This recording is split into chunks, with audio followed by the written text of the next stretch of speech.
దేవుని వాక్యం సామెతల గ్రంథము 3వ అధ్యాయము 5-6 వచనాలు.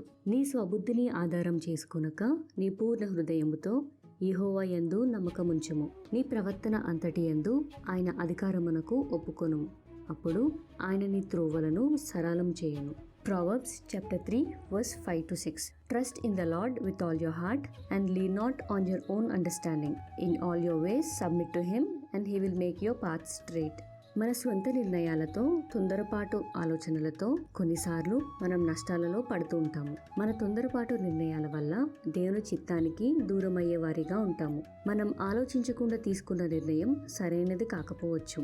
అందుకని జ్ఞాని అయిన సొలొమోను ఏమని వివరిస్తున్నాడంటే, మన పూర్ణ హృదయముతో యెహోవా యందు నమ్మకముంచగలిగితే, ఆయన చిత్తానికి అప్పగించగలిగితే దేవుడే మన మార్గములను సరళం చేస్తాడు, బాగు చేస్తాడు.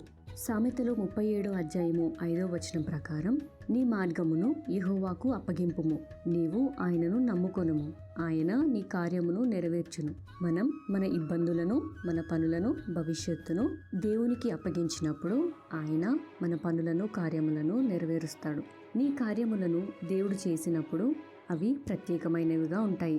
మన సామర్థ్యం ప్రకారం కాక దేవుని సామర్థ్యం ప్రకారం జరగాలని, నీ జ్ఞానం ప్రకారం కాక దేవుని జ్ఞానం ప్రకారం మన జీవితంలో ఆయన కార్యములను జరిగించాలనే ఉద్దేశంతో దేవుడు నీ స్వబుద్ధిని, నీ శక్తిని ఆధారం చేసుకోవద్దు అని తెలియజేస్తున్నాడు. ఆమేన్.